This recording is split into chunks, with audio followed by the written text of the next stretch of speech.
कार्य व्यापार ही अस्तित्व पे खड़ा है। हवा लाई है उड़ाकर कुछ पलों को पास सबके। तो हवाओं पर निर्भर करता है कि हवा कितनी देर तक साथ रखना चाहती है, कैसे रखना चाहती है। हमारा कोई व्यक्तिगत एजेंडा नहीं है कि ये करना, वो नहीं करना है। जब और होता क्या है, जब कलेक्टिव एक दिन भावना सबकी बन जाएगी कि ज़्यादा देर डुबकी लगे, तो वैसी व्यवस्थाएँ बन जाएगी, ज़्यादा देर लोग रह जाएँगे। कलेक्टिव सोच से होगा ना।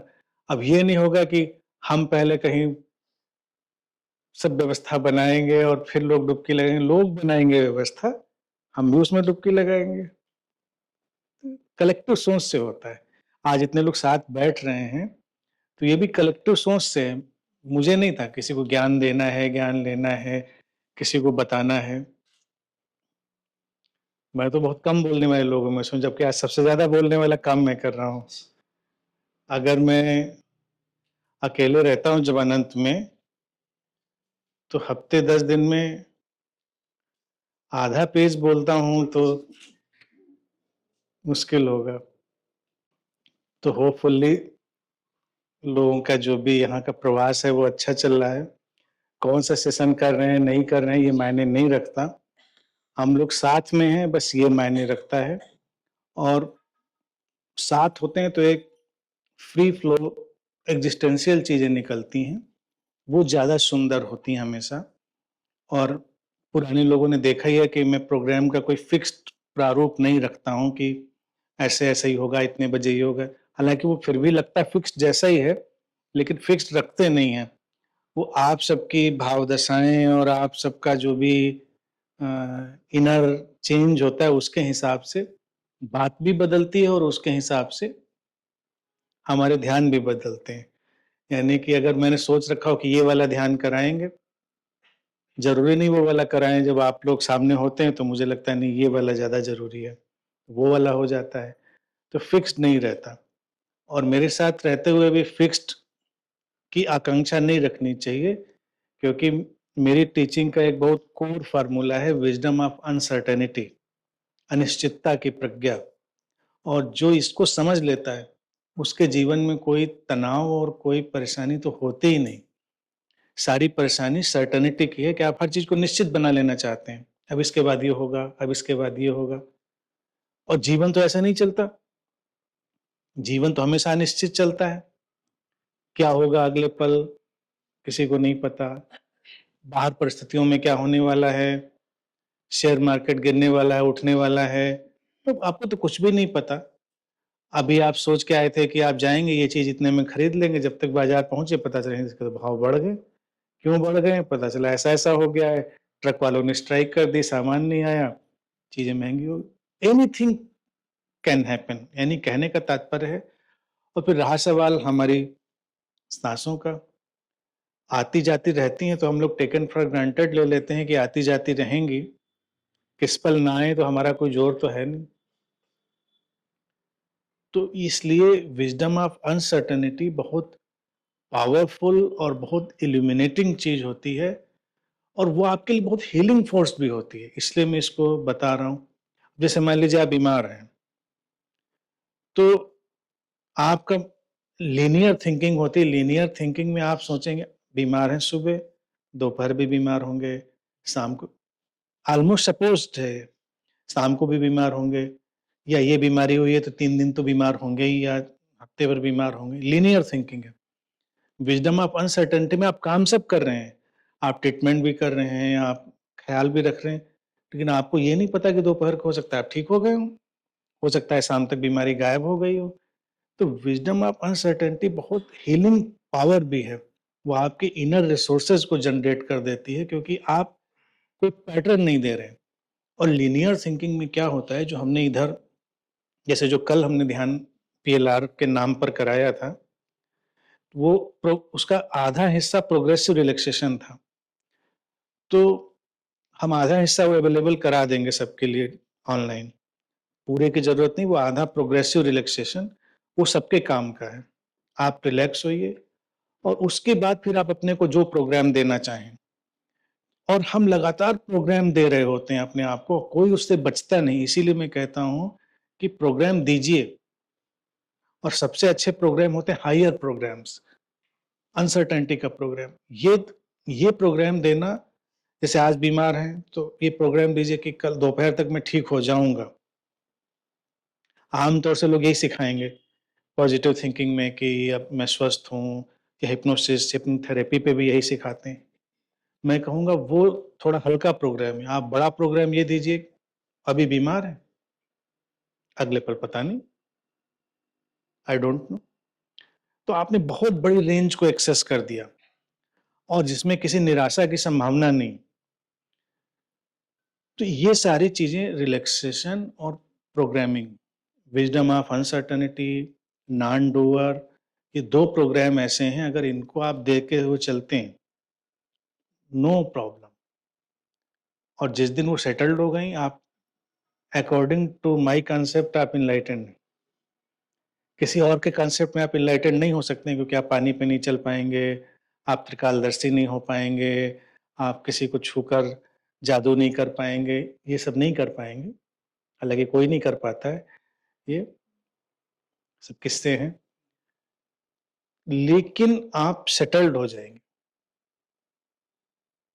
2 चीजें जिस दिन सेट हो गई लाइफ में, विजडम ऑफ अनसर्टेनिटी और नॉन डूअर, ये सब हो रहा है। कोई आके आपको सुबह भला बुरा कह के गया, तो उस शरीर मन और उसके हिसाब से शरीर मन की जो जागतिक परिस्थितियां बन रही थी, उनके कोरिलेशन में उसके शरीर मन से यही हुआ जो होना था। वो कर गया ऐसा नहीं है, शाम तक हो सकता है आके वो माफी भी मांग ले या प्यार से भी बात कर ले, तो आपने उसको लिया ही नहीं। इस पर बुद्धा की बहुत फेमस स्टोरी है और बड़ी अच्छी है।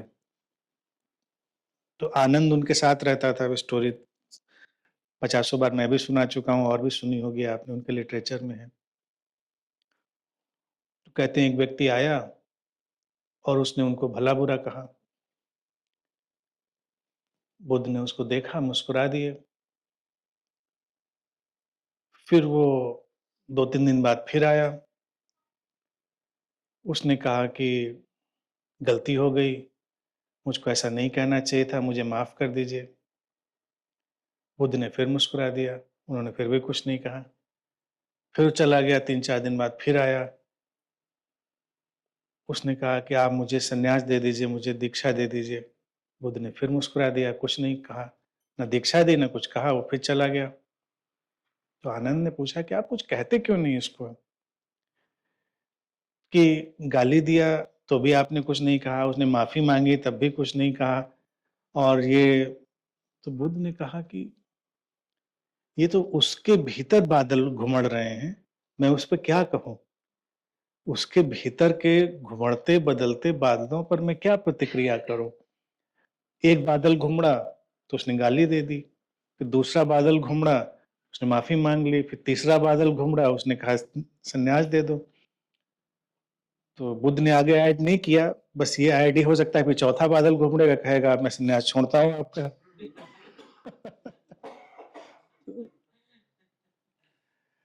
तो अभी हम लोग, मैं चाहता हूं कि आप लोग एडवांस मेडिटेशन में जाएं। किसी सजेशन वाले पीएलआर वाले मेडिटेशन में अब मैं नहीं ले जाऊंगा।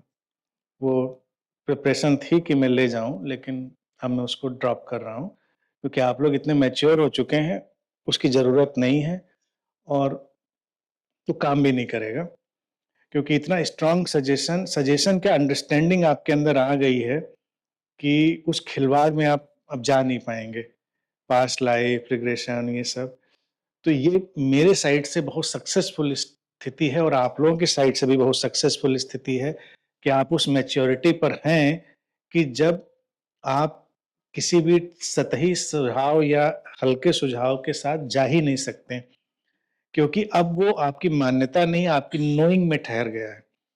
तो कल जो लता जी ने, जागृति जी ने जो कहा कि वूम तक आपका रिग्रेशन हुआ, तो दैट इज रियलिटी। बस उसके आगे कोई जा नहीं पाएगा, उसके आगे कोई नहीं जा पाएगा, क्योंकि वो गर्भ तक ही रियलिटी है, उसके बाद सब फिक्शन है, उसके बाद सब कहानी है। तो कहानियों में आप अब रुचि लेना बंद कर चुके हैं। आप लोग अब कहानियों से ऊपर उठ के थोड़ा मैच्योर हो रहे हैं, बच्चों से उठकर, तो ये खुशी का विषय है। सो इन दैट वे ये बहुत सक्सेसफुल शिविर है कि बिना एग्ज़ाम का पेपर लिए आप लोग एग्ज़ाम में पास हो गए। मम्मी जी ने पूछा आप कब जाना है? तो बता दिया। फिर उसके बाद ऐसे ही कुछ बातचीत हो रही थी तो इसी वज़ह से ही कुछ कन्वर्सेशन में बोला उन्होंने फिर कुछ बोलने लगे तो मैंने बोला ऐसे रोज़-रोज़ नहीं थोड़ा-थोड़ा करके नहीं लड़ना है। हफ्ते में 1 दिन डिसाइड कर लेते हैं। संडे का दिन फिक्स है। उस दिन जितना मुझे सामने बिठा के बोलना हो बोल लें लेकिन उसके बाद सुनना भी पड़ेगा। तो गुड, तब से शीत युद्ध चल रहा है। Good, good. लेकिन फिर एक ट्रैक पर आ जाएँगे। डटे रहना यही तो सत्याग्रह होता है। सत्याग्रह होता है कि लड़ेंगे तो संडे को ही लड़ेंगे। इसके बीच में नहीं लड़ेंगे। लड़ाई शुरू कर तो नहीं, संडे।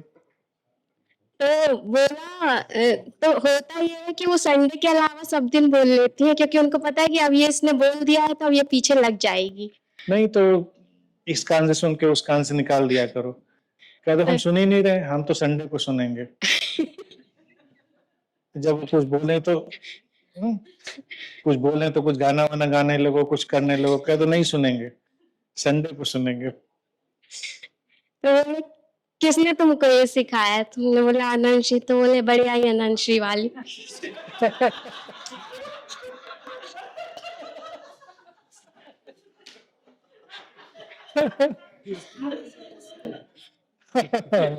वही करना आखिर में तो वही करना पड़ेगा। तो यही मतलब मुझे बताने का मतलब ये था कि महीने भर बहुत कुछ ऐसा चल रहा था जो बाहर से थोड़ा परेशान करने वाला तो था, लेकिन अंदर से सब अच्छा है। बढ़िया रहेगा। आप आपकी जब गुलाब देंगे, वो ले जाना घोट के मम्मी को पिला देना। तो यहाँ से मैं जो कुछ भी लेके जाती हूँ, जैसे मैंने बाहर से भी लेके गया क्या यहाँ से लेके जा रहे हो तो वो नहीं लेंगे, वो नहीं खाती। इसी डर है ना उनको, कुछ करा के तो नहीं लाई ऊपर का।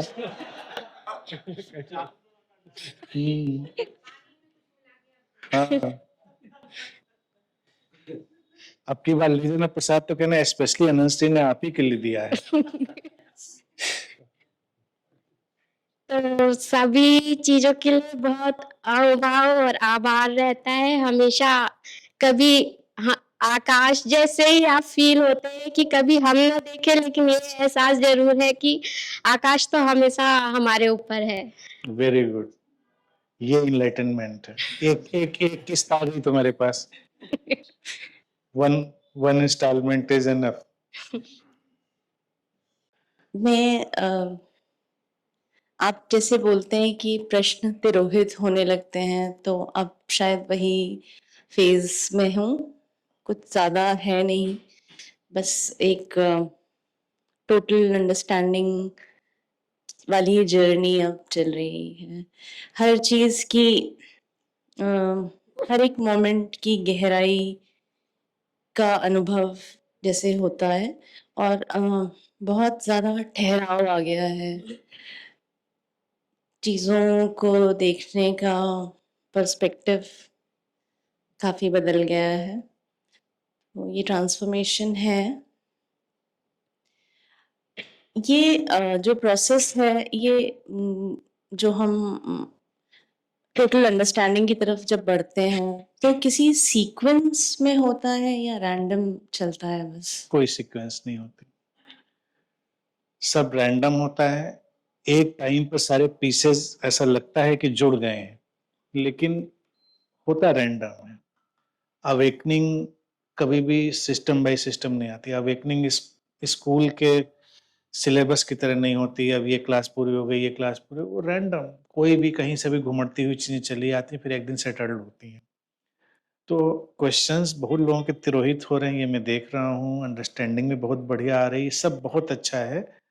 और अभी तो बहुत प्रसन्नता का विषय ये है कि अनंत पथ के अधिकांश मित्र इतने कैपेबल हैं कि वो कहीं भी तखत बांध के बैठ सकते हैं। इतने कैपेबल हैं, लेकिन वो करेंगे नहीं, करना भी नहीं है, इस काम के लिए नहीं उनको सब है।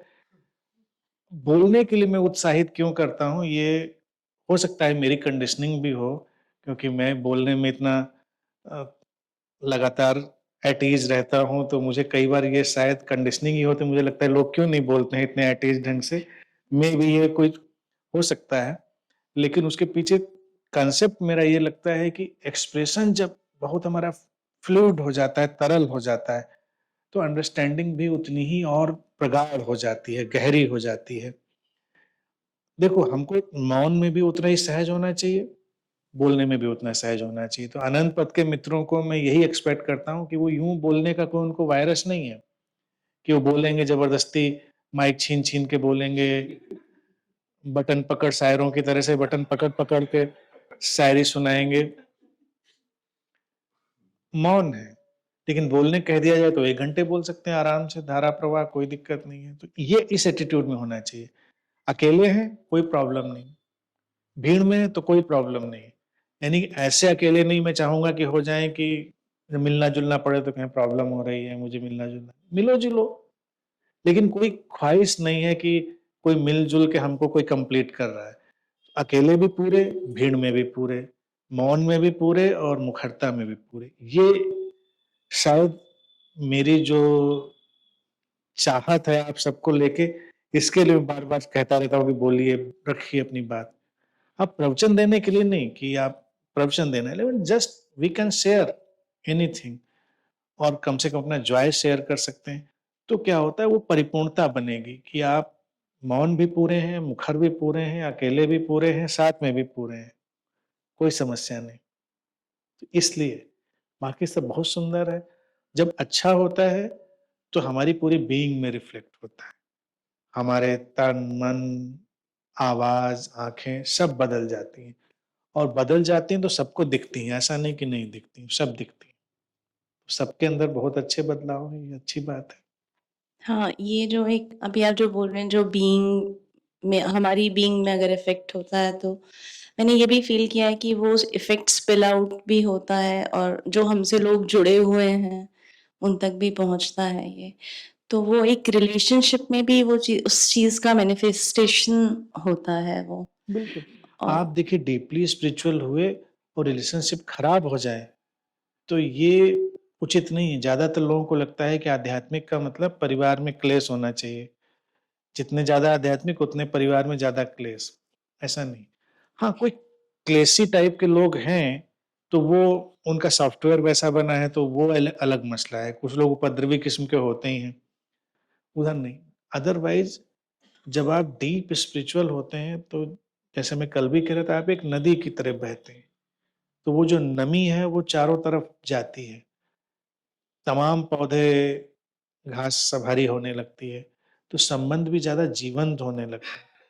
आप कुछ एक्स्ट्रा केयर नहीं करते हैं, लेकिन वो आपके होने से वो एक्स्ट्रा उन तक पहुँचता है। आपका एनवायरनमेंट, एटमॉस्फेयर सब बेहतर हो जाता है और वो होना भी चाहिए। लेकिन इसको एक टारगेट नहीं बनाना चाहिए कि सब बेहतर हो जाए। मान लीजिए कोई आम का पेड़ हो, नमी पाके आम देगा और बबूल का पेड़ नमी पाके आपके बबूल के कांटे ही देगा। तो वो भी पुष्पित पल्लवित ही हो रहा है, अपने ढंग से हो रहा है। लेकिन आपको ये समझ लेना होता है जो सीकर है उसको कि कोई बात नहीं, सब अपने जीवन में विकसित हो रहे हैं। तो बेसिकली होता यही है, जब एक मेडिटेटर बहुत अच्छे ढंग से कहीं रह रहा होता है या इवन कोई बुद्ध भी जब बहुत अच्छे ढंग से होता है कहीं पर, तो आप देखेंगे सब बढ़ गया, देव दानव सब बढ़ गए, कि सबको नरिशमेंट मिल रहा है ना, सबको नरिशमेंट मिल रहा है। तो संबंधों में आपके दोनों डायमेंशन बड़े स्ट्रांग हो जाते हैं। जो आपसे हेट करने वाले होंगे वो बड़ी शुद्धता में फिर हेट करेंगे और जो प्यार करने वाले होंगे वो बेइंतहा प्यार करेंगे। हेट करने वाले करते रहें, कौन परवाह करता है उनकी। आप अपना चुन लीजिए अच्छी-अच्छी वाली प्यार वाली बातें, तो दोनों स्ट्रांग हो जाते हैं। कभी-कभी ट्रांसफॉर्म भी हो जाते हैं, मतलब लेकिन नरिशमेंट मिलता है, पोषण मिलता है। फॉर्च्यूनेटली आप अच्छे परिवार में हैं, फॉर्च्यूनेटली आप सौभाग्यशाली, सौभाग्यशाली इसलिए क्यों, जरूरी नहीं सबके परिवार में वो स्थिति हो। लोग अच्छे हैं, तो आप पाएँगे सब बहुत अच्छा हो गया, बच्चे बहुत अच्छे हो गए, परिवार के और लोग सब बहुत अच्छे हो गए, सब पहले से सब बेहतर हो गया। एक क्वेश्चन अभी आया है, मेरी एक फ्रेंड है, उसका जो चाइल्ड है वो ऑटिस्टिक है। तो उनका जो इस तरह के जो माइंड बॉडी का फंक्शन होता है, उनका क्या रोल है मैनिफेस्टेशन में? और उनको जैसे अगर एक सोशल जैसे मेन स्ट्रीम में उनको इंटीग्रेट करना है, तो मतलब इसके बारे में कुछ आप बोलेंगे? देखिए, लोग इस पे बहुत तरह की थ्योरीज़ देते हैं। ऐसे घटनाओं में ही ये सब पास्ट लाइफ जैसी बातें भी आ जाती हैं कि ये पुराने जन्म, पुराने कर्म, वो सब नेचर की रैंडम मैनिफेस्टेशन है। हम ये क्वेश्चन नहीं उठाते हैं कि नेचर सारे हेल्दी, फिट बॉडी माइंड ऐसे क्यों प्रोड्यूस करती है? तो जब हेल्दी और ऐसे बॉडी माइंड प्रोड्यूस करती है तो कभी-कभी कुछ थोड़े वैसे भी बॉडी माइंड प्रोड्यूस होते हैं। लेकिन अगर लार्जर हम लाइफ में देखें तो हम लोगों के लिए ये देखने के लिए होता है कि हम कितने फॉर्च्यूनेट हैं बहुत सारी चीज़ों के लिए जिसको हम रियलाइज़ नहीं करते हैं। तो मे बी कभी-कभी ये लर्निंग और टीचिंग दूसरों को मिल जाती है कि देखो आप अपना लाइफ ज़ाया कर रहे हैं, वेस्ट कर रहे हैं और जबकि कितनी कीमती अगर ऐसा ना हो कि ऐसा हुआ होता तो क्या हुआ होता? एक ही कांसेप्ट है। दूसरा है प्यार की भाषा तो हर कोई समझता है, ऑटिस्टिक बच्चे भी होते हैं, तो और चाहे कुछ ना हो लेकिन प्यार की भाषा से वो गवर्न्ड होते हैं और प्यार से भी ज़्यादा मैंने नोटिस किया वो प्रेज़ेंस से गवर्न्ड होते हैं। प्यार भी कभी-कभी दिखावे वाला हो सकता है, लेकिन अगर आपकी प्रेज़ेंस मेडिटेटिव है, तो आप देखेंगे वो रिस्पॉन्स कर रहे हैं। क्योंकि जब कई सेंसेस लो होती हैं, तो कोई इनर सेंस बहुत ज़्यादा एक्टिव हो चुकी होती है। वो इनर सेंस में वो बहुत सारी चीज़ें महसूस करते हैं। तो ऐसे बच्चों को आप बड़े मिरेकुलसली देखेंगे कि वो आपकी बीइंग पे बहुत रिस्पॉन्स कर रहे हैं, आपकी जो बीइंग है। तो इस तरह से क्या है ना, ऐसे बच्चों के सोशलाइज़ेशन के लिए भी ज़्यादा मेडिटेटिव एटमॉस्फेयर बनाना चाहिए और अगर आस-पास एक मेडिटेटिव लोगों की चेन हो, तो ये भी संभव है कि बहुत सारी चीज़ें उनकी एक एक सीमा तक रेगुलेट हो जाएँ, एक सीमा तक। अब हम ऐसे एक्सपेरिमेंट कभी करके देखा नहीं लेकिन एज़ अ कांसेप्ट मैं समझता हूँ, क्योंकि वो बीइंग पे हमेशा रिस्पॉन्स करेंगे, ये तो बात पक्की है। प्यार से भी गहरी बीइंग हो जाती है। जैसे मान लीजिए मैं आया यहाँ पर, मैं बैठा हूँ, तो प्यार लोगों को तब पता चलेगा जब किसी की तरफ मुस्कुरा के मैं देखूँगा। तो कई लोग क्लेम करेंगे देखो आज हमको बड़े प्यार से देखा था और जिसको नहीं देखेंगे वो शिकायत करेगा हमको नहीं देखा था। लेकिन मेरी तरफ से तो सब पे बराबर ही जा रहा है ना। अब बीइंग बराबर है। मुस्कुरा तो नहीं सकते, बताओ अगर 50 लोगों पे एक-एक बार मुस्कुराएँ तो कितनी मुश्किल होगी। फेविक्विक से होंठ ही ऐसे चिपक जाएँगे।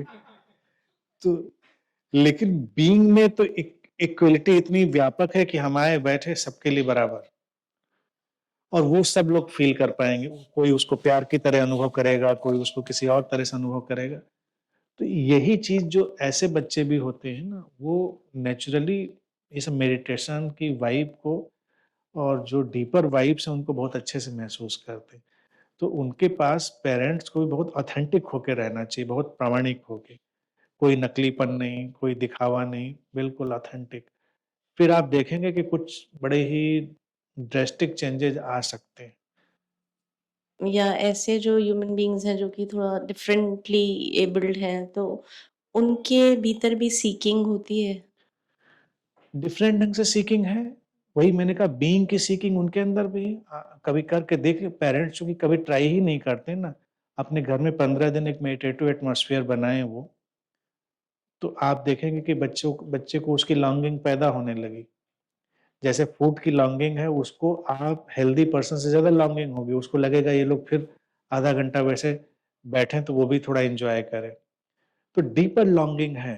बॉडी माइंड अगर डिसेबल भी हो रहा है तो हमारी कॉन्शसनेस डिसेबल्ड नहीं है। तो उस समय कॉन्शसनेस अपनी रिदम लय मेंटेन कर लेती है।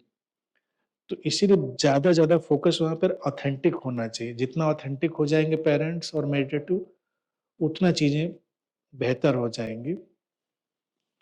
और कम्युनिकेशन अपने तरह का डेवलप होगा। अब आई डोंट नो, मेरा वैसा कोई जाति अनुभव नहीं है, जो भी हैं ऐसे देख के थोड़े-थोड़े अनुभव हैं, लेकिन मैं इसको विजुअलाइज़ कर सकता हूँ कि कम्युनिकेशन का कोई लेवल बेहतर होगा। ये बात है। सब डिफरेंटली मतलब अलग-अलग स्टेजेस पे रहते हैं, तो कोई होता है कि कम्युनिकेट कर पाता है, कोई नहीं कर नहीं पाता। कर पाता, अलग-अलग होते हैं, अलग-अलग चीज़ें होती हैं। हमारे साथ जुड़े हुए एक सीनियर आईएएस थे यूपी में, तो काफ़ी बड़ी पोस्ट पे थे वो, तो उनके 2 बच्चे थे। दोनों वो डिफरेंटली डिसेबल्ड हो गए थे और वो बड़े ही मेडिटेटिव और बहुत अच्छे उसमें थे। मेरे से उनका रिश्ता भी इसी बात पे बड़ा डेवलप हुआ। आज एक बार तो उन्होंने मुझे लेक्चर के लिए कहीं बुलाया, मैं गया। फिर एक बार उन्होंने अपने घर मुझे कॉल किया कि घर आइए मेरे, तो मैं गया। तो अपने एक बच्चे को व्हीलचेयर पे ऐसे ही कि मिला देते हैं, वो लाए वहाँ पर और आधे घंटे में बैठा रहा उनका बच्चा, आधे घंटे अपनी व्हीलचेयर में बैठा, बस मुस्कुराता रहा, बैठा रहा, मुस्कुराता रहा। तो फिर वो आए और विथ टीयर्स, कह रहे उस दिन ये क्या हुआ? कह रहे वैसे रेस्टलेस रहता है, परेशान रहता है और आप आए थे तो आधे घंटे वो बिल्कुल स्टिल, शांत, स्माइल करता हुआ बैठा रहा। तो मैंने उनको कहा कि मेबी वो चीज़ शायद वो समझ पा रहे हैं जो हम लोग नॉर्मली नहीं समझ पाते हैं, रिलेशन बीइंग से जो है।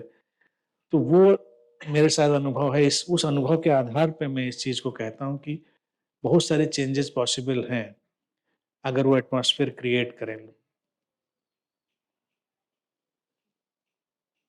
प्रणाम अनंत श्री।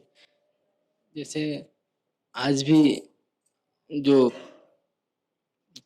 हुआ तो उसमें अब लोग आवाज़ें करने लगे थे, तो मेरे अंदर से समझ में नहीं आ रहा था कि मैं अब मेरे से अंदर कैसे क्या होगा, कुछ नहीं।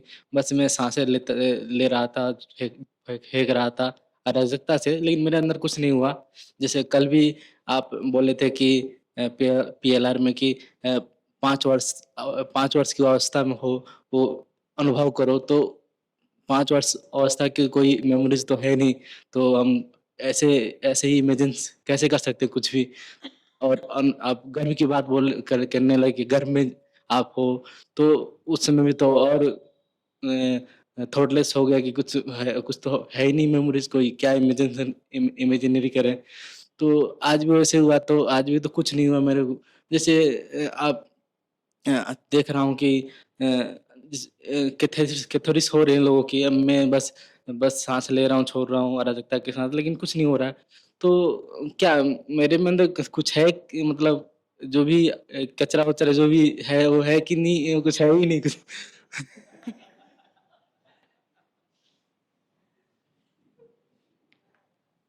देखिए क्या है ना कि ये सब जो ध्यान डिजाइन किए जाते हैं, इनकी जो साइंस होती है वो होती है एट ईज होने पर।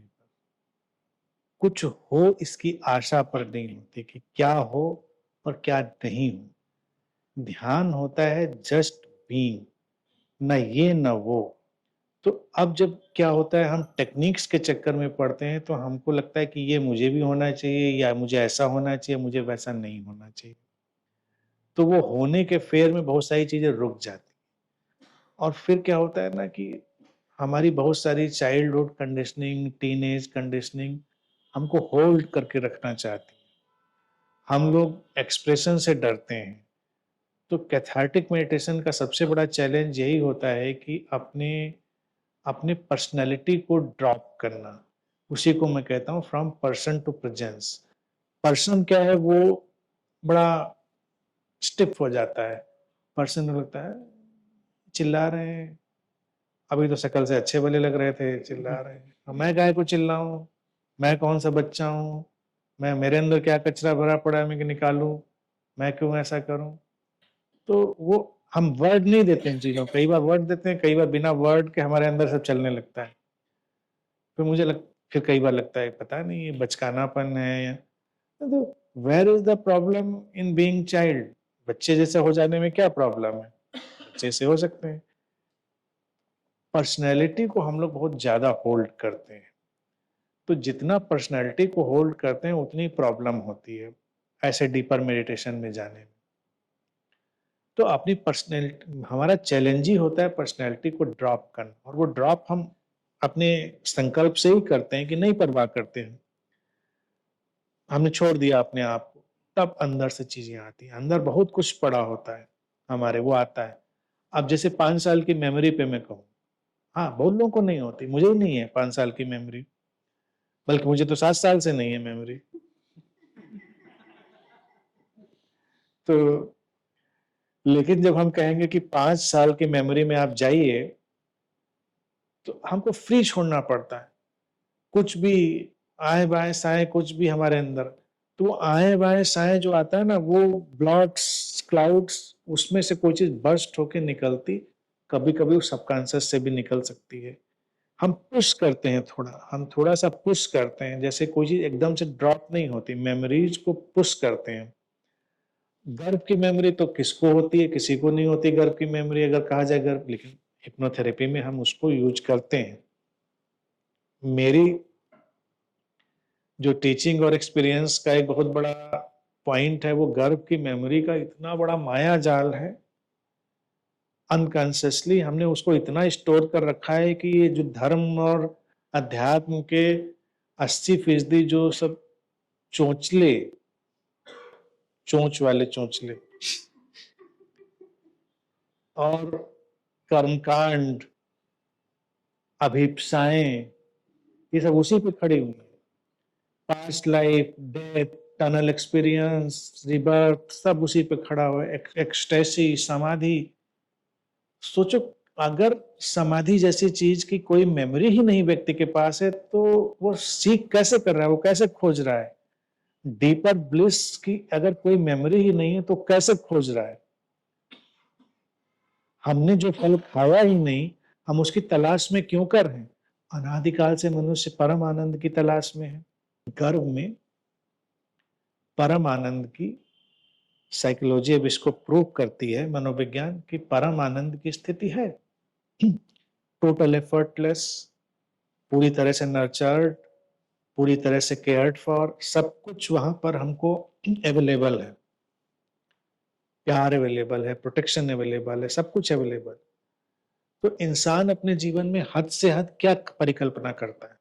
अच्छे जीवन की भी परिकल्पना जब करता है, तो हद से हद क्या परिकल्पना करता है? ईश्वर ऐसा कुछ कर दे कि सब बस आराम से बैठे रहें, सब हो जाए, सब मिल जाए, सब ध्यान रखा जाए, प्यार किया जाए। तो घर की मेमोरी जा रही, और वो जो ब्लिस है, जो कम्युनियन है, माँ के शरीर में जो एक साहचर्य का अनुभव हो रहा है, बहुत आप डिटेच बायोलॉजी से देखेंगे तो वो देखेंगे सेल्स बढ़ती जा रही हैं, लेकिन आप डीपर साइकोलॉजी में, साइकोलॉजी यहाँ पे बायोलॉजी फिर साइकोलॉजी दोनों को मिस करेंगे।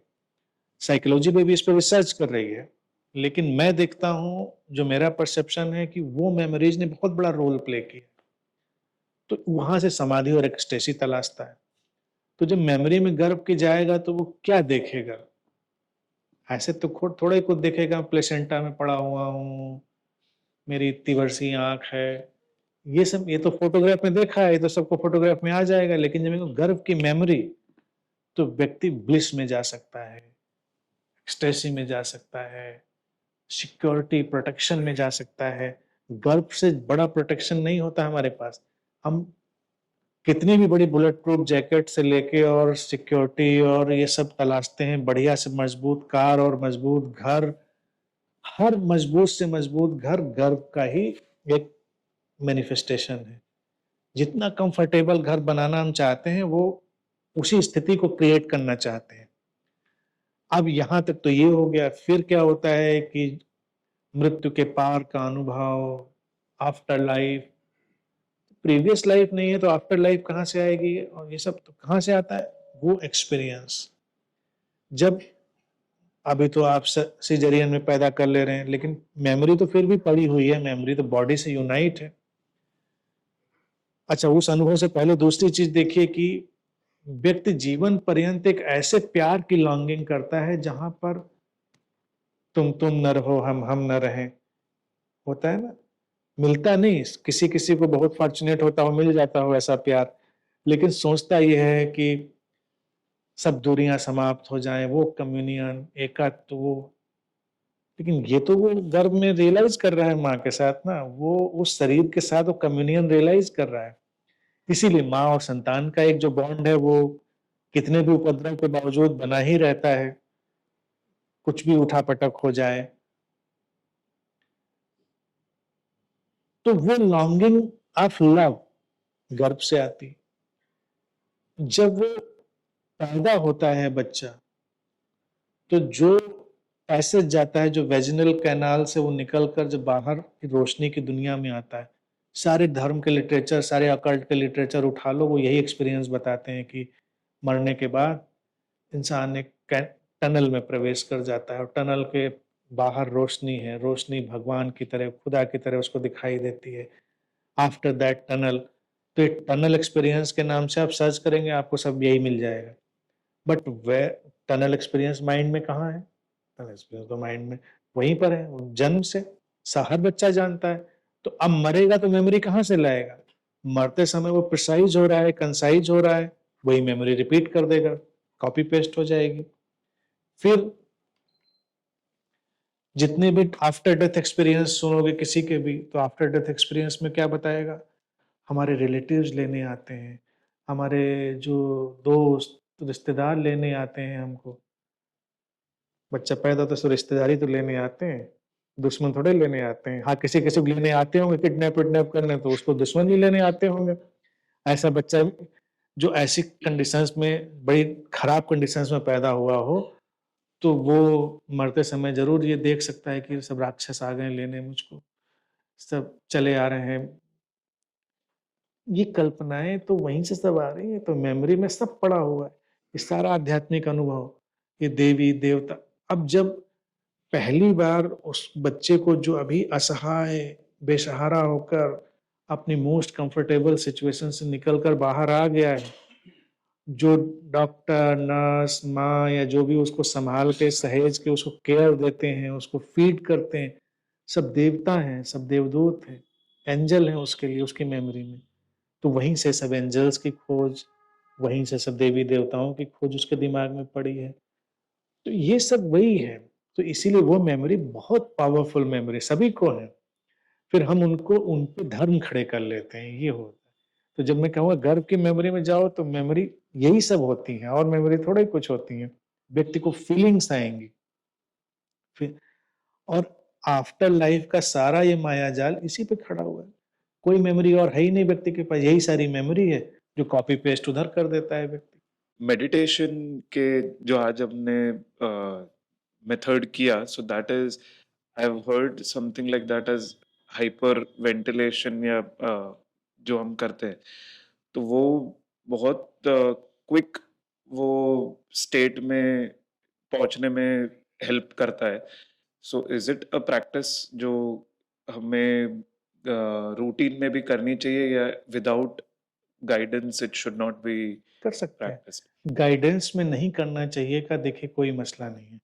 ये सब गुरुओं के द्वारा फैलाई गई अफवाहें हैं कि गाइडेंस के बिना करोगे तो पागल हो जाओगे, गाइडेंस के बिना करोगे तो कुंडलनी टेढ़ी हो जाएगी, जानी थी सिर में निकल जाएगी कान से। मतलब ये सब उनके द्वारा फैलाई गई रूमर्स हैं, क्योंकि वो सब चलता रहे, इंस्टॉलमेंट चलते रहे, गाइडेंस का चलता रहे, तो नो नीड। लेकिन नीड गुरु की कहाँ पर है? For the wisdom. मेडिटेशन तो आपके बॉडी माइंड को अलाइन करेगी ना, फिर उसके बाद करेंगे क्या? उसके बाद फिर कुछ विजडम होनी चाहिए, कुछ अवेकनिंग होनी चाहिए। तो ये सब बातें जो है उसके लिए नीडेड है, गाइडेंस उसके लिए नीडेड है। मेडिटेशन में क्या होगा? या नहीं होगा, दो ही स्थितियां होंगी, नुकसान कुछ नहीं होगा। लेकिन डराया जाएगा कि गलत तरह से कर लोगे तो नुकसान हो जाएगा। कोई नुकसान नहीं होगा। गलत तरह का यही है कि नहीं होगा। आप एक्सरसाइज करने गए थे, मान लीजिए गलत एक्सरसाइज करेंगे तो क्या होगा? एक्सरसाइज नहीं होगी। आपको हाथ उठाना था इतना, आपने हाथ उठाया इतना, तो कंधा जो आप उसको फ्री करना चाह रहे थे वो नहीं हुआ। जस्ट लाइक दैट कोई भी मेडिटेशन की टेक्निक, एनीथिंग, क्रिया योग, ये योग, फला योग, तंत्र की विधियां, सब, एवरी मेडिटेशन इज सेफ। जिनको इमोशनल इश्यूज हैं, रहते हैं, जिनको हाइपर सेंसिटिविटी रहती है, जिनको एक्सेस एनर्जी जैसी चीजें फील होती हैं, उनको ये एक्टिव मेडिटेशन जरूर करने चाहिए। और डेली ना करें तो उनको हफ्ते में 2 दिन करने चाहिए एक्टिव मेडिटेशन। और जैसे मैं प्रोसेस मैंने बता दिया, सीख ही लिया आपने, कोई खास प्रोसेस नहीं, वो उस प्रोसेस को फॉलो करिए। एज इट इज नहीं भी करेंगे तो कुछ बिगड़ता नहीं, एज इट इज करेंगे तो बहुत अच्छा है। एज इट इज करेंगे तो ज्यादा आप सिस्टमेटिक जाएंगे, कम सिस्टमेटिक जाएंगे। तो कैथार्टिक रिलीज और ये सब बहुत बेनिफिट करेंगे, तो इनको कर सकते हैं। बस ये चीज ध्यान रखनी है। लेकिन जब अंदर से कभी ना आए बिल्कुल तो मत करिए। मेडिटेशन को कभी दबाव मत बनाइए कि नियम बन गया कि अब आनंद श्री ने कहा था तो करना ही है। तो फिर आप अपनी बॉडी विजडम से गवर्न होइए। कभी आपकी बॉडी विजडम बताएगी कि आप शांति से बैठ जाइए, शांति से बैठ जाइए, आराम से बैठिए, तो वो हेल्पफुल होगा, कर सकते हैं। अब जैसे कल इन्होंने नेचुरल एक चीज बताई, तो ये फॉर्चुनेट थे कि इनको वो चीज अननेचुरल आ रही है। तो नेचुरल आने में बस उसमें गाइडेंस कहाँ पे था, जो नीडेड था वो मैंने कल दे दिया।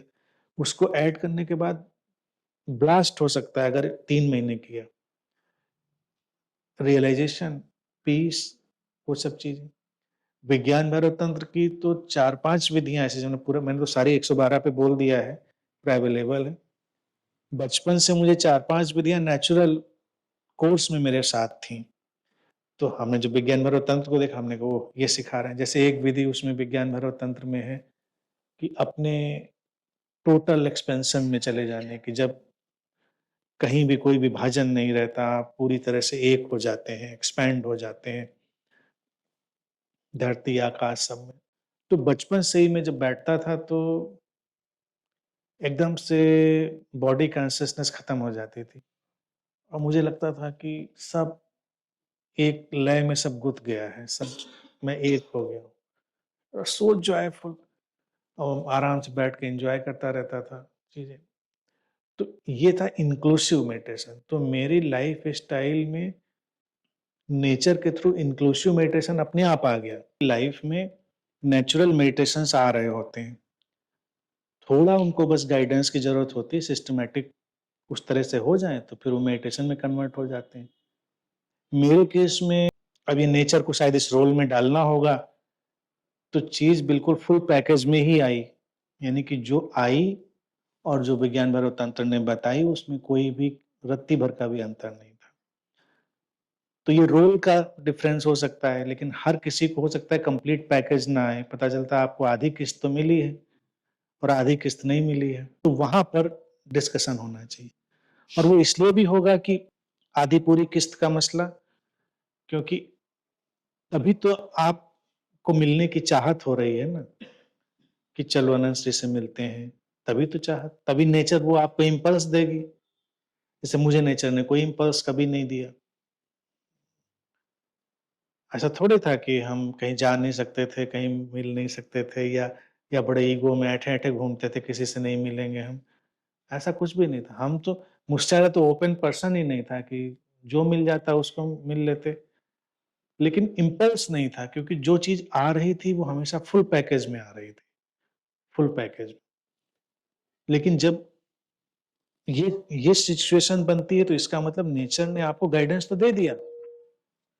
अब कोई मेरे सामने बैठा है, तो अब इसका मतलब क्या है? जैसे चीजों को इंटरप्रेट करना सीखिए। यही तो अच्छा स्पाई और अच्छा मेडिटेटर एक ही जैसा होता है।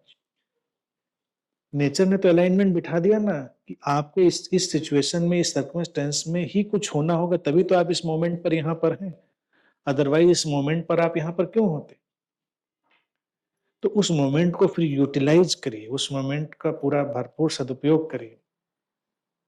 अच्छा, आप किसी, मान लीजिए ऐसी स्पिरिचुअल सिनेरियो में जाइए जो बिल्कुल मम्बो जम्बो फ्रॉड या ऐसी सिचुएशन है, नेचर ने आपको वहां पहुंचाया, तो वो भी आपके अवेकनिंग के काम आ गया, वो भी आपके रियलाइजेशन के काम आ गया। अब ये अब मुझको बोलना था इतने विषयों पर, तो यकीन नहीं करोगे कि अपने रूम में बैठे बैठे बस संयोग बन जाते रहे, ऐसे ऐसे कट कट कट कट संयोग बन गए। मैं इतने लोगों से मिला हूँ, इतने बाबाओं से, इतने बड़े अच्छे अच्छे लोगों से, और वो सब अनुभव के डेटाबेस में सब चला गया कि ये क्या था, ये क्या था, ये क्या नहीं था। तो कई अच्छों से भी, कई बेकार से भी, लेकिन पर्सनली मैं मिलने नहीं गया कहीं से, वो आके मिल ही गए मुझसे। लेकिन वो क्या था ना कि ये जो बोलने का, समझाने का काम था, उसके लिए शायद वो जरूरी था कि उन चीजों को भी देख लेना, तो वो भी देख लिया गया। तो इसी तरह से हमारी सबकी लाइफ में एक पैटर्न चल रहा होता है, तो हमको उस पैटर्न को रियलाइज करना चाहिए और उसका सदुपयोग करना चाहिए। कोई भी मोमेंट बेकार नहीं होता। मेरा प्रसिद्ध जुमला है कि जिंदगी में यूं ही भी यूं ही नहीं होता, कहते ना यूं ही आ गए यहाँ पे, तो यूं ही भी यूं ही नहीं होता। अभी जैसे आप एक्टिव मेडिटेशन के लिए बोल रहे हैं कि हफ्ते में 2 बार जैसे प्रैक्टिस के लिए, ये जो कैथारसिस है ये खुद से तो नहीं होता, मतलब अगर हम जैसे हम योगा सेंटर में भी रैपिड ब्रीदिंग वाली प्रैक्टिस करते हैं, तो ये कैथारसिस इस तरह से तो नहीं होता जो शायद आपकी प्रेजेंस में था, तो उसमें क्या डिफरेंस है? डिफरेंस बहुत है। देखिए, अकेले में आप कॉन्शियस ज्यादा होते हैं और आप उतना जोर नहीं लगाते हैं।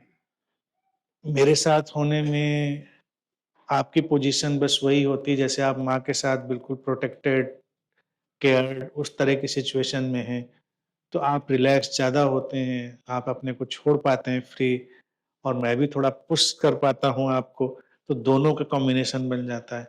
अकेले में आपको पुश करने के लिए भी कोई नहीं है। अब मान लीजिए एक छोटा सा सेशन है, मैं देख रहा हूँ, मुझे लगा कि थोड़ा और लोगों को फोर्स डालना चाहिए, तो मैंने कह दिया कि थोड़ा और फोर्स डालिए, तो आपने सेशन पकड़ लिया। अकेले में वो दुविधा होती है, लेकिन फिर भी अकेले में मतलब भर की चीजें तो हो जाती हैं। ये वाली सीन में ऑब्वियसली मेरा रोल तो है ही है, और अकेले में भी आ जाएगा। अब मान लो यहाँ 100% आया, अकेले में 40%, 50%, 60% आया, तो भी बढ़िया है, अच्छा सक्सेस रेट है। ना कुछ से कुछ बेहतर है, ना कुछ से कुछ बेहतर है।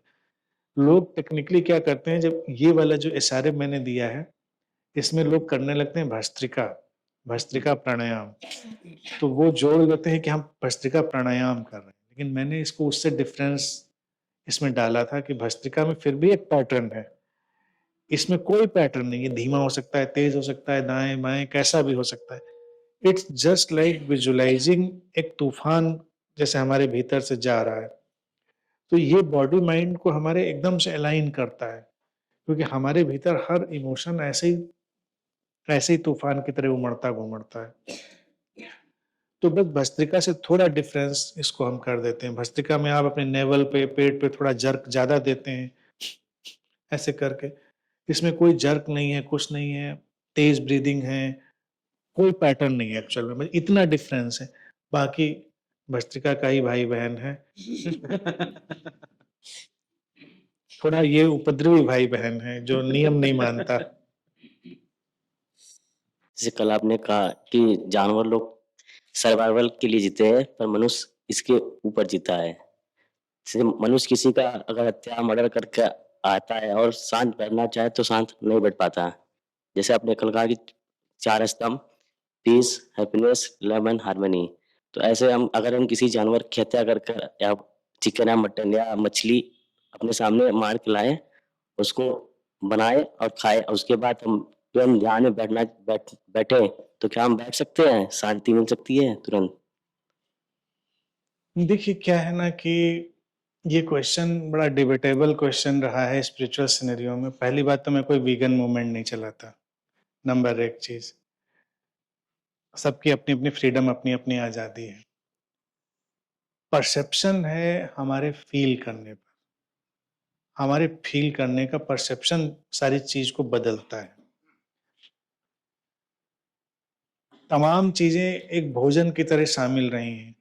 अब आप बहुत सेंसिटिव हो जाएँगे, महसूस करने लगेंगे, तो ऑब्वियसली फिर आपके लिए वो चीज़ बड़ी अलग हो गई कि आप लेकिन तमाम कल्चर में लोग उतना महसूस नहीं कर रहे हैं। उन्होंने इंसुलेट कर लिया है अपने अब वो अच्छा है, बुरा है इसमें मत जाइए। वो इंसुलेट कर लिया तो उनके लिए वो जस्ट एक फूड हो गया है। रामकृष्ण परमहंस खा रहे थे, विवेकानंद खा रहे थे फिश, तो क्या उनकी कोई मेडिटेटिवनेस में कोई कमी थी? कोई कमी नहीं थी। क्योंकि उनके कल्चर में वो बड़ा नॉर्मल था। और हो सकता है किसी दिन वो बड़ा रियलाइज़ करते तो छोड़ भी सकते थे, कोई चीज़ हो सकती थी। और फिर होता क्या है कि ये जो फूड चेन है इसमें ये ऐसे ही हमारे जीन में भी वो चीज़ पड़ी हुई है कि हम एक शिकारी से होते-होते यहाँ तक पहुँचे हैं। तो शिकारी भी कहीं न कहीं हमारे जीन्स में अपनी मेमोरी रखता है। तो बस ये सारा मामला है। हम शांत हो सकते हैं, मेडिटेटिव हो सकते हैं क्योंकि फिर वो आपके लिए एक फूड ही काम कर रहा है। सेंसिटिविटी आपको परेशान कर सकती है अगर आप ज़्यादा सेंसिटिव हो जाते हैं। इसमें मैं अपना पर्सनल एक्सपीरियंस हमेशा शेयर कर देता हूँ। देखिए, मैं प्योर वेजिटेरियन हूँ और लेकिन मैं किसी को कुछ कहता नहीं कि तुम क्या खाते हो, क्या नहीं खाते हो क्योंकि मेरे लिए उनके लिए फूड हो सकता है। भई शिकार करके भी लोग खाते ही रहे थे सब, आज भी वो शिकार करके खाते हैं। अब इसमें कौन मरा, जिया ये सब सेंसिटिविटी के लेवल पे चलता रहता है। इंसान इंसान को नहीं खाता, ज़्यादा सेंसिटिव लगता है। जानवरों में भी वही है, कोई जानवर ज़्यादा सेंसिटिव लगते हैं उसको, पता नहीं हो सकता है जिनको मार के खा रहा है ज़्यादा इंटेलिजेंट हो। कल को पता चले उसको नहीं मुर्गा तो बड़ा इंटेलिजेंट होता है। ये तो बड़े बुद्धिमान प्राणियों में से कल को हो सकता है रिसर्च में इस बात साबित हो जाए, तो आने वाली पीढ़ियाँ इस पर अफ़सोस करें कि यार बेकार में इतने मुर्गे मार दिए, जिसको हम मोर को समझते थे कि बहुत बुद्धिमान प्राणी है, पता लगे ये तो सबसे बेवकूफ़ प्राणी है। तो मतलब कुछ भी बदल सकता है लाइफ में। मैं अपना पर्सनल एक्सपीरियंस पहले भी एक बार बता चुका हूँ, तो उसलिए मैं उसको थोड़ा रोकता हूँ क्योंकि मैं प्रो लाइफ हूँ, जीवन के साथ रहना चाहिए। हम ज़िंदा रहने के लिए और अपनी लाइफ को पीस के साथ हैप्पीनेस भी जुड़ी है, हैप्पीनेस के साथ हार्मनी भी और लव भी सब जुड़ा है, एन्जॉय करने के लिए। अब ये सब एक्सपेरिमेंट मुझे कोई महात्मा नहीं सिखा रहा था, ना कोई किताब सिखा रही थी, ना किसी के गाइडेंस में मैं सीख रहा था, लेकिन अपनी टीन एज में जब मैं अपने घर में रहा करता था, हरदोई छोटा-सा कस्बा, तो इस सेंसिटिविटी का जो फ़ील था वो मुझे पकड़ गया। लाइफ़ अब इतनी ज़्यादा सेंसिटिविटी की चीज़ मेरे अंदर बढ़ गई कि फल, सब्जियाँ सब मुझे इतने अलाइव, इतने जीवंत दिखने लगे, मुझे उनको खाने में भी परेशानी होने लगी।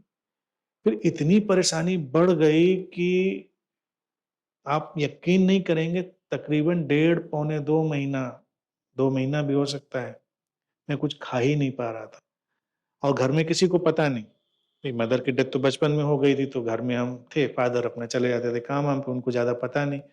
अब मैं एक अगर कोई सेब का टुकड़ा भी अपने मुँह में डाल रहा हूँ, तो मुझे इतना ज़िंदा लगता था कि मुझे उल्टी हो जाती थी।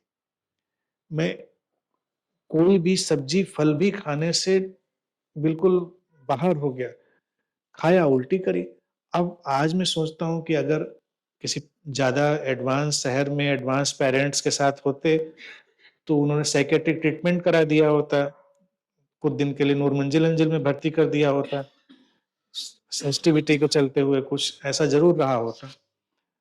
अब बॉडी को नरिशमेंट मेरे उतना ही मिल रहा होगा जितना हमारे पेट के अंदर गया और आपने उस उतनी देर में स्टमक ने जो ऑब्जर्व किया होगा उसके तुरंत ही तो उसको वोमिट हो जाना था थोड़ी देर में। बस पानी ही ऑलमोस्ट पी रहे थे, जिंदा थे, ये सरप्राइज की बात है कि जिंदा कैसे थे। दुबले पतले हो ही गए होंगे, वो सब चल रहा था। फादर ने एक आध बार निगाह उठा के देखा, उनको लगा लड़का कुछ ज्यादा दुबला हुआ जा रहा है, वो अपने मतलब जिसको कहते हैं ना मस्त फकीर वाले पोजीशन में थे, ज्यादा ध्यान नहीं देते थे। आजकल के पेरेंट्स तो बच्चों को बिल्कुल इंची टेप लेके मेजरमेंट पीछे पड़े रहते हैं कि हमारे फादर ने देखा, दुबले हुए जा रहे हो, खाते पीते नहीं हो क्या? हमने कुछ जवाब नहीं दिया, बात आई गई हो गई। फिर जब ये 1.5-2 महीना ये चल चुका होगा, टीनेज के किसी वक्त की बात होगी, अचानक मैं बैठा था अकेले घर के आंगन में, तो ये अवेकनिंग की तरह ड्रॉ हुआ माइंड। आज मैं उसको अच्छे शब्द दे सकता हूँ, लेकिन तब वो जैसे भी रॉ फॉर्म में डिसेंड हुआ होगा, वो डिसेंड ये हुआ कि जीवन महत्वपूर्ण है। जीवन तो जीवन पर ही चलता है, जीवन ही जीवन को पोषण देता है। तो जीवन से इतनी परेशानी, जीवन से इतना पलायन क्यों? उस जीवन को बचाने के लिए ये जीवन भी तो खत्म हुआ जा रहा है। अगर ऐसे ही चला तो 1 आध महीने के बाद टाटा बाय बाय। तो मुझे लगा ये जो जीवन हमारे हाथ में, ये तो कितना कीमती है ना, ये भी तो महत्वपूर्ण है। और इसको बचाए रखने के लिए कोई जीवन तो कुर्बान होगा ही। वो चाहे अमरूद का जीवन हो, चाहे सेब का जीवन हो, चाहे वो गेहूं का जीवन हो, चाहे वो किसी भी चीज का जीवन। तो चीजें रेगुलेट हो गई धीरे धीरे, और then and there next day से रेगुलेट हो गई। ट्रीटमेंट करके आप जाते तो हो सकता है वो धीरे धीरे आपकी चीजें ठीक होती, और रियलाइजेशन के साथ तो देन एंड देयर ट्रांसफॉर्म हो गई चीजें। में आराम से खाने पीने लगा। तब से मैं इस कॉन्सेप्ट को लोगों को देने में थोड़ा हेजिटेट करता हूँ। कई महात्मा लोग तो बिल्कुल तीर तलवार तोप लेके पीछे पड़े रहते हैं कि ये खा रहे हो, लाशें खा रहे हो, अपनी प्लेट में तुम मौत का आनंद ले रहे हो। मैं चुप रहता हूँ इन बातों पे, क्योंकि किसी बेचारे को अगर पकड़ गई और मेरी तरह वो सेंसिटिव हुआ, तो मुर्गा मरे न मरे वो जरूर मर जाएगा। अब मेरे लिए एक इंसान मरे कि एक मछली मरे, इसमें से चुनाव करना हो तो मैं कहूँ इंसान बचे, मछली जाने दो। इंसान को हम बचा लेंगे, और हम सब बचाएंगे। जो प्रवचन दे रहे होते हैं, मौका पड़ जाए तो वो भी बचाएंगे अपने को ही अल्टीमेटली। किसी ऐसे आइलैंड पे फंस जाए जहां न फल न सेब न पत्ती, बस 2-4 मछलियां टहलने आती हो किनारे पे, तो 20 दिन 25 दिन 30 दिन के बाद पता चला वही मछली मार के भून के खाते हुए दिखाई देंगे वो। इस पे बड़ी अच्छी मूवी आई थी, अगर देखी होगी, बड़ी अच्छी बनाई थी। एक ट्रैप मूवी करके आई थी, हिंदी में थी, इंग्लिश में भी है, उसका रीमेक ही थी। इंग्लिश वाली का नाम नहीं याद आ रहा है। ये राजकुमार राव जो ना एक्टर है आजकल का, वो लड़का था उसमें। ट्रैप मूवी का नाम था, छोटी सी मूवी है और बड़ी रोचक सी मूवी है। उसकी गर्लफ्रेंड होती है, और गर्लफ्रेंड ये चिकन वगैरह खाती है, फिश वगैरह, ये बिल्कुल वेजिटेरियन है। तो बड़ा उसकी प्लेट प्लेट देख के नाक भौं भी चढ़ाता है ये। अब होता क्या है, उसको कई बार समझाने की भी कोशिश करते, क्या खाती हो तुम ये सब। एक दिन कोई अपार्टमेंट लेने किराए पर वो जाता है। पिक्चर का भी यही सीन है, बाकी तो सब सीन है केवल, उसमें स्टोरी कुछ नहीं है। तो पैसा कम होता है शायद, तो वो जो बिल्डर होता है उसको ऐसे अपार्टमेंट में फ्लैट दिलवा देता है जिसमें कोई और ऑक्यूपेंसी नहीं है। ये वहां चला जाता है रहने। वो सब समझा देता है, बिजली पानी ऐसे आएगा इस टाइम में। अब ये निकल के जा रहा होता है काफी ऊपर, बहुत स्टोरी पर कहीं पर है फ्लैट। मोबाइल अंदर शायद भूल जाता है, और चाबी लगा के, होता है ना जो दरवाजा लॉक हो जाता है ऑटोमेटिक, तो चाबी शायद बाहर है या कुछ चक्कर है। अंदर मोबाइल उठाने जाता है, हवा का झोंका आता है और धड़ाक से लॉक हो जाता है दरवाजा। अब ये फ्लैट के अंदर अकेला, लॉक्ड। अब धीरे धीरे क्या होता है, जो खाना पानी है 1-2-3 दिन में वो सब खत्म, मोबाइल की बैटरी खत्म, कोई कम्युनिकेशन खत्म, सब खत्म, बड़ी बुरे हाल में। तो उसमें सीन जो दिखाया वही सीन आदमी का बनता है अल्टीमेटली, और ये बड़ा सेंसिटिव आदमी है। फिर एक दिन भूख और प्यास से वो मरने की कगार पे है, उसके बालकनी में कौवा आके बैठता है। तो निशाना लगा के वो कौवे को मारता है, और रोते गाते उल्टी करते सुबकते हुए वो उसको भून के खाता है। फिर किसी न किसी तरह से वो जुगाड़ करके निकल के बाहर आता है, वो एक अलग स्टोरी। लेकिन मुद्दा ये है कि जीवन तो बचना चाहेगा अल्टीमेटली। आप सोचो, जब ऐसी कंडीशन में वो पीसफुल होगा कि जिंदगी बची होगी, अगर 20 दिन से भूखा आदमी, तो कौवा खा के भी उसको समाधि का अनुभव होगा। तो लगेगा मजा आ गया। तो ये सब रिलेटिव पर्सपेक्टिव है, रिलेटिव है। बहुत सारी चीजें तो हमारी फिलॉसफी डेवलप ही होती हैं अलग कंसेप्ट, अलग पर्सपेक्टिव में। मूल बात है जीवन बचना चाहता है, जीवन बचेगा। अच्छा हो करुणापूर्ण व्यवहार करिए, अच्छा हो प्रेमपूर्ण व्यवहार करिए, प्राणियों पे भी करुणा करिए, वो सब ठीक है अपनी जगह। लेकिन कहीं कोई खा रहा है, कहीं उनकी अपनी हैबिट्स, उनकी व्यवस्थाएं, परिस्थितियां हैं, तो वो शांत हो सकते हैं, क्योंकि वो उसको उस एंगल से नहीं देख रहे हैं ना। गुरुदेव, जानवरों को तो तब जाया जाए, घास फूस पर भी तो जाया जाता है, घास काट के खा ली, बहुत सारी चीजें। पहले हाँ, वहाँ तक तो नहीं होगा तभी पहुंचा होगा ना आदमी।